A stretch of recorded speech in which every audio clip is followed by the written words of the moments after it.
This tutorial demonstrates a fast and easy way to achieve good edge flow on a face model. The two most important structures on the face are the eyes and the mouth, so we will concentrate on creating good edge flow for those areas first, and the other areas of the face will become subordinate to the eyes and the mouth. Start by creating a plane and positioning it roughly over the face, then dividing it so that one polygon is over the eye and the other polygon is roughly over the muzzle region. Select the polygon over the eye and extrude it, then scale that extruded polygon inward and stretch it to fit roughly over the eye and delete it. Do the same thing with the polygon over the mouth, and then delete that extra face that we don't need on the inside, and tweak the verts to fit the reference. You can see that already the edge flow is very simple, but it's set up to follow rings around the eyes and around the mouth. To create the nose, let's cut an edge loop with the split edge ring tool and cut a loop just to the side of the nostril, just below the nostril, and just above the nostril. This will create a polygon from which we can extrude out the nose. Remember, every time you create more geometry, tweak the new verts to match the reference. I cannot even begin to describe how crucial good reference is for modeling a face. The reference images need to be of high resolution. They need to be aligned in Photoshop to make sure that they're not tilted or any more misaligned than they absolutely have to be. And don't just start cutting edge loops indiscriminately. Look and see where your model needs more detail and add edge loops accordingly. Then tweak the verts to line up with your reference, going back and forth between adding geometry and lining it up with your reference. You'll have to tweak every vert individually. The human face is so organic and complex that there's no shortcut to achieving a quality model. With the edge flow structure that I created from the very beginning, new loops are very easy to create with the split edge ring tool. And these new loops follow precisely the edge flow that we want to achieve for the entire face. There's no need to take out the split polygon tool and start cutting edges across the grain or in strange directions. The edge flow is already set up for you for the most part. There's a few exceptions, but for the most part, the edge flow is already here, perfect and ready to go.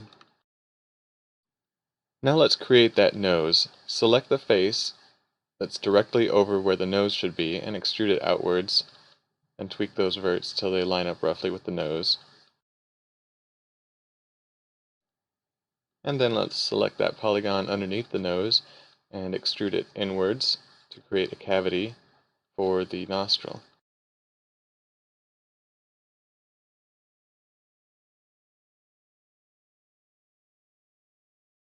Smoothing our model periodically can help us see where areas of more detail and refinement need to be built up.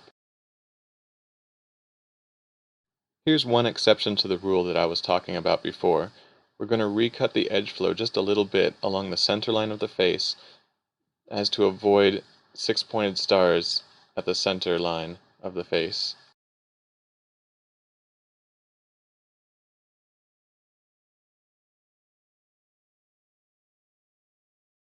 Now these cuts are carefully thought out, and they will still result in good edge flow in the end.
Here's one little trick that will help you avoid a 6 pointed star on the cheekbone.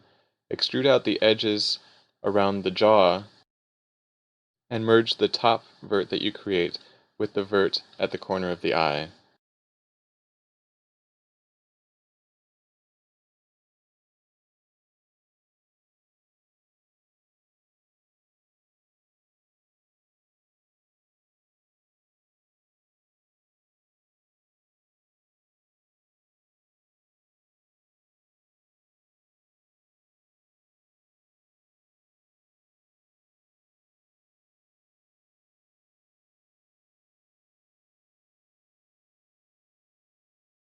In order to create the rest of the head, all we have to do is pick the edges around the top of the face and begin extruding them in an arc around the cranium.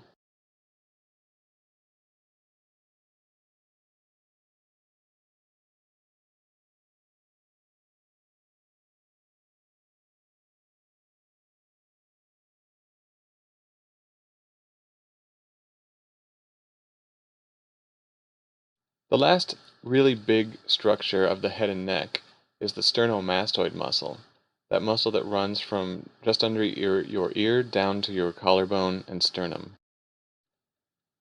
So I'm going to create a polygon that follows the shape of that muscle first, and then extrude out the rest of the edges on the neck subordinate to that flow.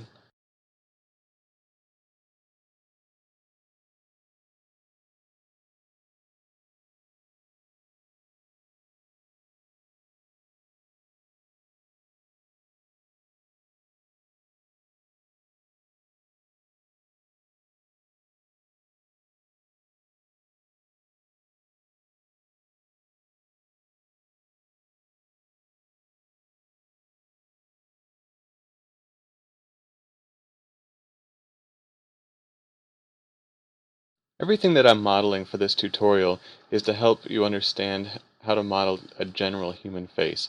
So I'm not going to go into depth with anything that's very specific to this reference, like his turkey neck and some of the extreme wrinkles on his face, because I just want this tutorial to be about modeling a general human head, uh, giving you the basics so that when you model, you can put in all those extra details that are specific to the character that you are modeling.